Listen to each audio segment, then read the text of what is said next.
సవాలు.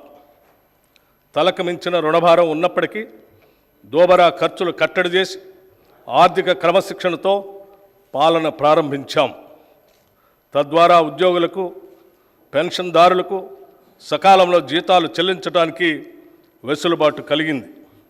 ఈ సంవత్సరం మార్చి నెల నుండి 3.69 లక్షల ప్రభుత్వ ఉద్యోగులకు, 2.87 లక్షల పెన్షన్దారులకు క్రమం తప్పకుండా ప్రతి నెల మొదటి తారీఖున జీతాలు, పెన్షన్లు చెల్లించడానికి మా ప్రభుత్వం చర్యలు తీసుకుంది.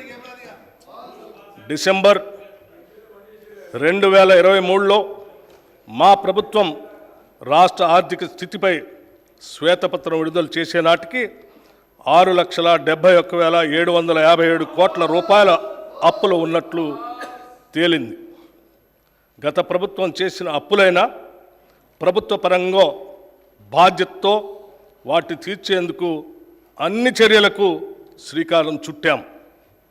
మా ప్రభుత్వం ఏర్పడిన తర్వాత 35,118 కోట్ల రూపాయలు రుణాలు తీసుకోగా, గత ప్రభుత్వం చేసిన రుణాలలో అసలు వడ్డీలతో కలిపి 42,892 కోట్ల రూపాయలు బకాయిల్ని చెల్లించాం.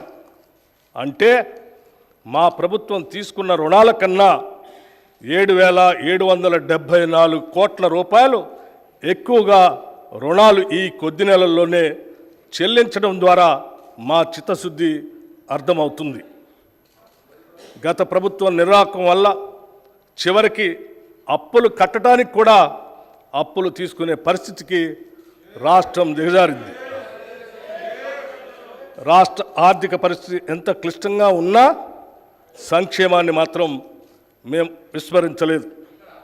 డిసెంబర్ నుండి నేటి వరకు 34,579 కోట్ల రూపాయలు వివిధ పథకాలపై ఖర్చు చేశాం.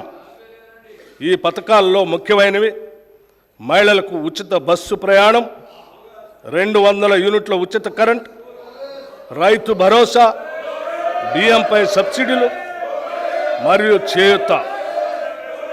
సంక్షేమంతో పాటు మూలధన వ్యయానికి, క్యాపిటల్ ఎక్స్పెండిచర్ కూడా అదనంగా 19,456 కోట్ల రూపాయలు ఖర్చు చేశాం. తెలంగాణ రాష్ట్రం ఏర్పడిన 10 ఏళ్ల తర్వాత వాస్తవానికి దగ్గరగా ప్రణాళికాబద్ధమైన బడ్జెట్ను తొలిసారిగా మా ప్రభుత్వం 2024 ఫిబ్రవరి 10న శాసనసభలో ప్రవేశపెట్టడం జరిగింది. గత దశాబ్ద కాలంలో నియామకాల విషయానికి వస్తే రాష్ట్ర నిరుద్యోగ యువత కన్న కలలు కలలైపోయాయి. కొత్త ఉద్యోగాలు సృష్టించమనే మాట ఉంచితే ఉన్న ఉద్యోగాల నియామక ప్రక్రియల్లో గత ప్రభుత్వం చూపించిన అలసత్వం, నిర్లక్ష్యం కారణంగా నిరుద్యోగ యువత ఆశలు అడుగంటిపోయాయి. తాము చేపట్టిన అరకొర ఉద్యోగాల నియామక ప్రక్రియలో చోటు చేసుకున్న అక్రమాలు, పేపర్ లీకేజీలు, అసమర్థ పరీక్షా నిర్వహణ వల్ల అర్హులైన యువతకు ఉద్యోగాలు రాని పరిస్థితి దాపురించింది. ప్రభుత్వ మరియు ప్రభుత్వ రంగ సంస్థల్లో కొత్త ఉద్యోగాలు సృష్టించడానికి, ఉద్యోగ నియామక ప్రక్రియలో పారదర్శకంగా పనిచేయటానికి తగిన చర్యలు మా ప్రభుత్వం తీసుకుంటుంది. తెలంగాణ పబ్లిక్ సర్వీస్ కమిషన్ సంస్థను సమూలంగా ప్రక్షాళన చేసి వారికి కావలసిన నిధులను మరియు మౌలిక వసతులను సమకూర్చాం. పోలీసు, వైద్య మరియు ఇతర రంగాల్లో ఇప్పటికే 31,768 ఉద్యోగ నియామక పత్రాలని అందజేశాం.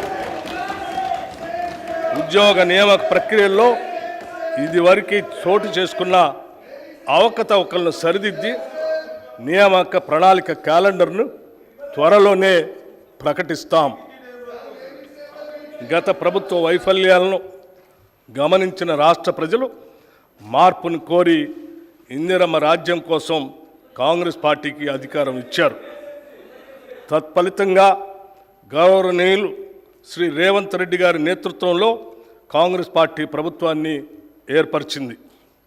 ప్రజల ఆకాంక్షలతో కాంగ్రెస్ పార్టీ ఆశయాలను సమన్వయపరిచి ఎన్నికల ముందు మేము ఇచ్చిన హామీలను అభివృద్ధి కార్యక్రమాలను అమలుపరచాలనే దృఢదీక్షతో ప్రభుత్వాన్ని ఏర్పాటు